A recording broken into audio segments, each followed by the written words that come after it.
Part 4. You will hear a zoology student giving a presentation on the process of moving wild elephants to a new reserve, known as translocation. First, you have some time to look at questions 31 to 40.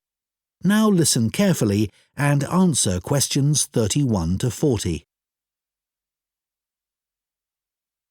For my presentation today, I want to tell you about how groups of elephants have been moved and settled in new reserves.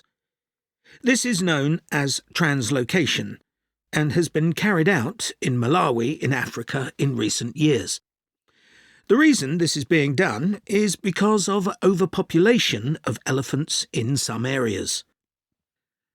Overpopulation is a good problem to have, and not one we tend to hear about very often. In Malawi's Mageti National Park, the elephant population had been wiped out by poachers, who killed the elephants for their ivory. But in 2003, the park was restocked, and effective law enforcement was introduced. Since then, not a single elephant has been poached. In this safe environment, the elephant population boomed. Breeding went so well that there were more elephants than the park could support. This led to a number of problems. Firstly, there was more competition for food, which meant that some elephants were suffering from hunger.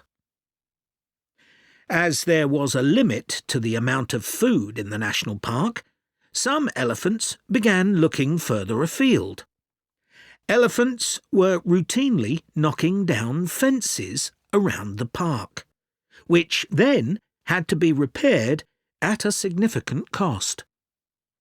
To solve this problem, the decision was made to move dozens of elephants from Mageti National Park to Nkotakota Wildlife Park, where there were no elephants.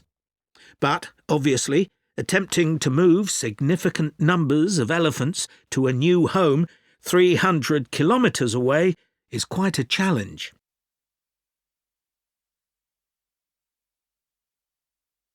So, how did this translocation process work in practice? Elephants were moved in groups of between 8 and 20, all belonging to one family. Because relationships are very important to elephants, they all had to be moved at the same time. A team of vets and park rangers flew over the park in helicopters and targeted a group, which were rounded up and directed to a designated open plain. The vets then used darts to immobilize the elephants. This was a tricky maneuver, as they not only had to select the right dose of tranquilizer for different-sized elephants, but they had to dart the elephants as they were running around. This also had to be done as quickly as possible, so as to minimize the stress caused. As soon as the elephants began to flop onto the ground, the team moved in to take care of them. To avoid the risk of suffocation, the team had to make sure none of the elephants were lying on their chests, because their lungs could be crushed in this position. So, all the elephants had to be placed on their sides. One person stayed with each elephant while they waited for the vets to do checks. It was very important to keep an eye on their breathing. If there were fewer than 6 breaths per minute, the elephant would need urgent medical attention. Collars were fitted to the matriarch in each group so their movements could be tracked in their new home. Measurements were taken of each elephant's tusks. Elephants with large tusks would be at greater risk from poachers, and also of their feet. The elephants were then taken to a recovery area before being loaded onto trucks and transported to their new home. The elephants translocated to Nkhotakota settled in very well, and the project has generally been accepted to have been a huge success, and not just for the elephants. Employment prospects have improved enormously, contributing to rising living standards for the whole community.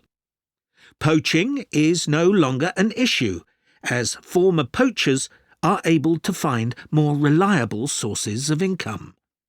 In fact, many of them volunteered to give up their weapons, as they were no longer of any use to them. More than 24 elephants have been born at Nkhotakota since relocation. With an area of more than 1,800 square kilometres, there's plenty of space for the elephant population to continue to grow. Their presence is also helping to rebalance Nkhotakota's damaged ecosystem and providing a sustainable conservation model which could be replicated in other parks.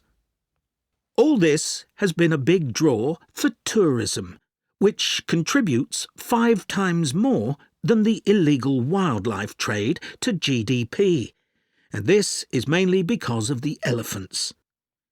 There's also been a dramatic rise in interest from... That is the end of Part 4. You now have 1 minute to check your answers to Part 4. That is the end of the listening test. In the IELTS test, you would now have 10 minutes to transfer your answers to the listening answer sheet.